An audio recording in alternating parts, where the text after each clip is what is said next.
nggak begitu kelihatan. Semoga semuanya. Kalau saya nggak kenal ya Mas ya.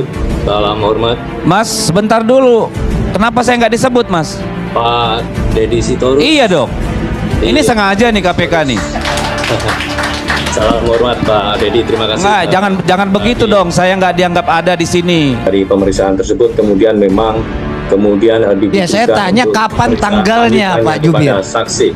Kapan tanggal ya pemeriksaan saksi yang katanya nggak ujuk-ujuk kapan? Karena patokan saya itu pemeriksaan di pengadilan berakhir itu sudah terakhir di kasasi itu 2021, 3 tahun yang lalu. Ini juga bisa Pak Jubir. tuntas. Artinya masih ada PR yang kemudian harus kami lakukan untuk melakukan pencarian terhadap tersangka HM. Mas Jubir, pertanyaannya sederhana aja, Anda bulet-bulet. Pertanyaan Patra itu kapan KPK memeriksa 3 saksi yang Anda sebutkan tadi sebagai ya cikal bakal kemudian pemanggilan Hasto Kristianto. Assalamualaikum warahmatullahi wabarakatuh. Om Swastiastu, Namo Buddhaya, salam kebajikan. Bikin ngakak saja ya Deddy Sitorus. Dalam video di awal tadi itu dia marah-marah ngamuk terhadap juru bicara KPK karena dianggap diremehkan, katanya dianggap tidak dihargai keberadaannya di ILC pada saat sang juru bicara menyapa seluruh pembicara kecuali dia. Lalu dia mencak-mencak di situ. Yang kedua, bahwa ada konteks di dalam video kali ini yang akan kita putarkan sebentar lagi adalah di mana Sang Deddy Sitorus itu merasa tidak puas dengan apa yang dilakukan oleh para penyidik KPK yang menyita HP maupun tas beserta isinya melalui staf daripada Pak Hasto Kristianto.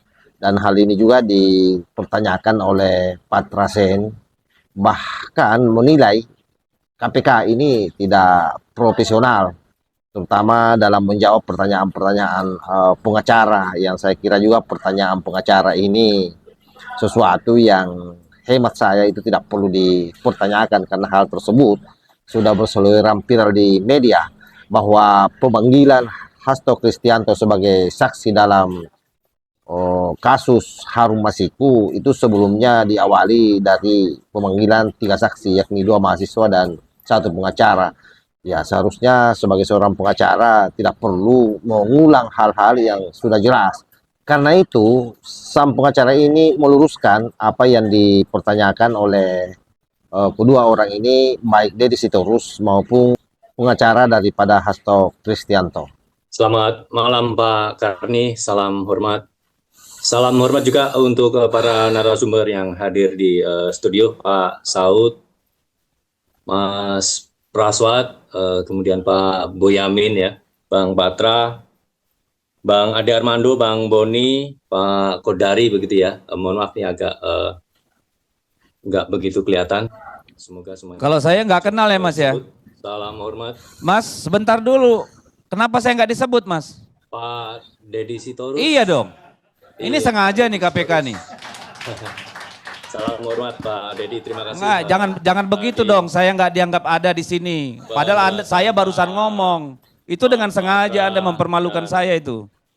Pak Deddy, terima kasih tadi sudah menyampaikan banyak hal. Pak Karni, pada poinnya perlu kami sampaikan bahwa pemeriksaan terhadap saksi pada hari Senin kemarin, Pak Karni, itu bukan sesuatu yang ujuk-ujuk, Pak Karni. Artinya itu bukan sesuatu yang tiba-tiba. Karena memang sebelumnya KPK juga melakukan pemeriksaan terhadap 3 saksi lainnya.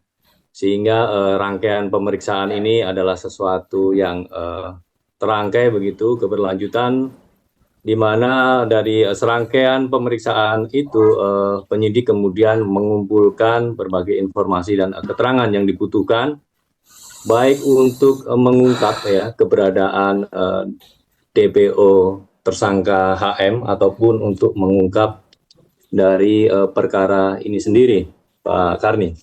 Kemudian tadi juga menjadi isu terkait dengan penyitaan alat komunikasi.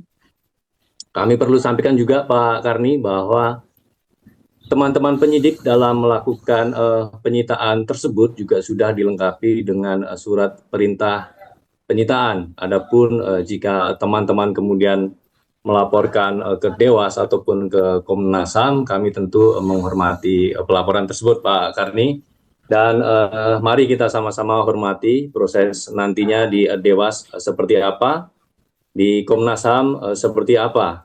Dan tentu kami semua meyakini nanti Dewas ataupun Komnas HAM akan menindaklanjutinya secara profesional, tentu untuk mendukung kerja-kerja pemberantasan korupsi. Tadi juga sudah disampaikan Pak Patra ya mengenai penyitaan. Tentu penyitaan tersebut ada yang kemudian penyidik yakini bahwa dari alat komunikasi ataupun catatan yang dilakukan penyitaan tersebut adalah untuk pembuktian seperti tadi Pak Patra sampaikan. Dari alat komunikasi tersebut tentu nanti penyidik akan melakukan analisis dan juga penggalian informasi apakah kemudian dari alat komunikasi tersebut ada informasi-informasi yang memang dibutuhkan untuk mengungkap perkara ini ataupun untuk mencari keberadaan DPO tersangka HM. Nah, artinya ini sebetulnya selaras ya, artinya penyitaan alat komunikasi ini memang dibutuhkan oleh penyidik dalam proses pembuktian. Artinya Pak Patra sendiri tadi secara tidak langsung artinya sepakat ya dengan penyitaan ini bahwa penyitaan dari alat komunikasi ini memang tujuannya adalah untuk pembuktian suatu perkara dan itu memang menjadi kewenangan sepenuhnya dari penyidik. Dan tadi sempat disinggung juga terkait dengan saksi ditinggalkan di ruangan ya dalam kondisi ruangan yang dingin begitu ya. Nah, perlu kami luruskan juga pada saat tersebut penyidik memberikan kesempatan kepada saksi Pak Karni untuk memeriksa kembali BAP. Adapun jika memang saksi merasa ada yang perlu dikoreksi itu juga diberikan keleluasaan. Artinya penyidik memberikan kesempatan kepada saksi kemudian ditinggalkan di ruangan supaya saksi juga dengan leluasa bisa memeriksa dari BAP dari pemeriksaan tersebut. Oleh karena itu kami juga tentunya mengajak masyarakat untuk sama-sama mengikuti, mengawal seluruh proses hukum ini supaya proses-prosesnya juga bisa berlangsung secara berintegritas. Pak Karni, mengenai penyitaan salah satunya disebutkan di dalam KUHP, KUHAP ataupun di Undang-Undang KPK bahwa penyitaan tidak disebutkan sebuah benda itu disita dari siapa, ya artinya hanya boleh disita dari tersangka, saksi atau pihak lainnya. Namun penyitaan tersebut adalah peruntukannya. Apakah penyitaan tersebut adalah karena benda tersebut adalah hasil kejahatan, digunakan melalui melakukan kejahatan, atau yang ketiga adalah berhubungan langsung dengan kejahatan. Itu yang kemudian didalami oleh teman-teman penyidik melihat komunikasi yang ada di dalam HP tersebut. Nah, tentu tadi juga sempat disinggung apakah jika benda-benda yang disita tersebut tidak terkait dengan perkara atau dengan pencarian keberadaan tersangka HM, tentu KPK juga bisa mengembalikan karena memang dalam lazimnya penanganan perkara di KPK ketika melakukan penyitaan sebuah barang dan itu memang tidak terkait dengan perkara, maka KPK juga akan mengembalikan. Namun jika itu memang diduga ada keterkaitan dengan perkara, maka itu akan digunakan sebagai salah satu barang bukti untuk mengungkap sebuah terangnya perkara, Pak Karni. Di dalam pembahasan KUHAP ataupun Undang-Undang KPK memang disebutkan sebuah benda yang bisa disita itu bukan disebutkan dari siapa, Pak Karni, tapi apakah benda itu boleh disita dari tersangka, saksi ataupun pihak lainnya. Jadi memang benda itu disita adalah untuk keterkaitannya, baik apakah benda itu dianggap sebagai hasil kejahatan, untuk melakukan kejahatan, atau yang ketiga adalah berhubungan langsung dengan kejahatan. Itu yang kemudian didalami, apakah kemudian di dalam alat komunikasi ataupun HP tersebut ada komunikasi-komunikasi yang bisa membantu penyidik untuk mengungkap perkara tersebut, Pak Karni.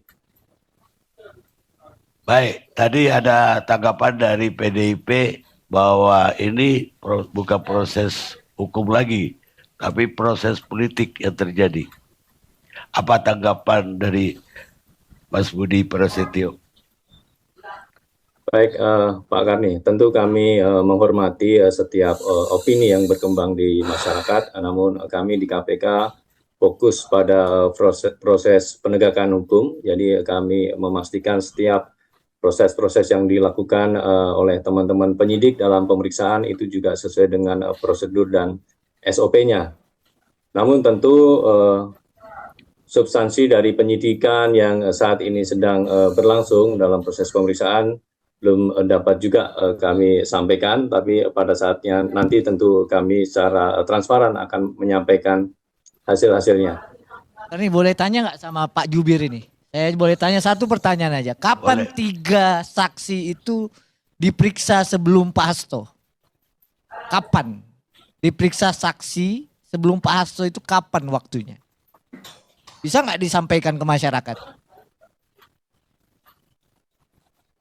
Pemeriksaan saksi selalu kami sampaikan Pak Patra, kami update memang dalam beberapa waktu terakhir sudah dilakukan pemeriksaan. Dari pemeriksaan tersebut kemudian memang dibutuhkan. Ya, saya tanya kapan tanggalnya Pak Jubir? Saksi. Kapan tanggal ya pemeriksaan saksi yang katanya nggak ujuk-ujuk kapan? Karena patokan saya itu pemeriksaan di pengadilan berakhir itu sudah terakhir di kasasi itu 2021, 3 tahun yang lalu.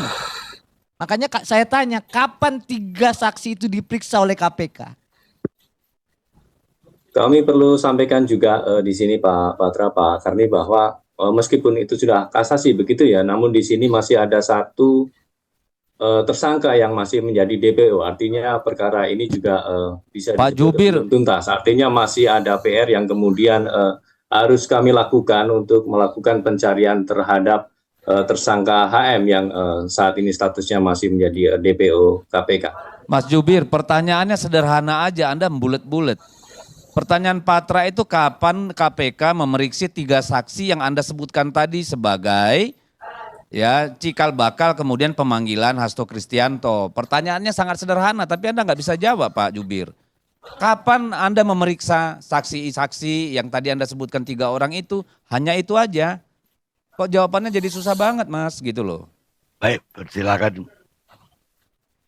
Baik, untuk pemeriksaan 3 saksi nanti kita bisa cek untuk tanggal detailnya ya. Tapi 3 saksi ini diperiksa memang secara squel waktu adalah sebelum Pak Hasto diperiksa pada Senin kemarin Pak.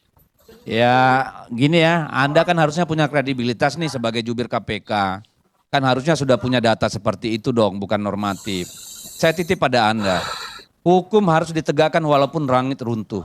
Tapi jangan pernah menegakkan hukum dengan cara melanggar hukum. Itu aja Mas buat Anda, makasih. Oke, saya kira jelas bagaimana sang juru bicara KPK meresponding cara berpikir daripada Deddy Sitorus ataupun pengacara daripada Hasto Kristianto terkait soal bagaimana cengennya Hasto Kristianto sebagai seorang saksi pada saat diperiksa di KPK. Silahkan sahabat-sahabat berikan penilaiannya di bawah kolom komentar. Wassalamualaikum warahmatullahi wabarakatuh.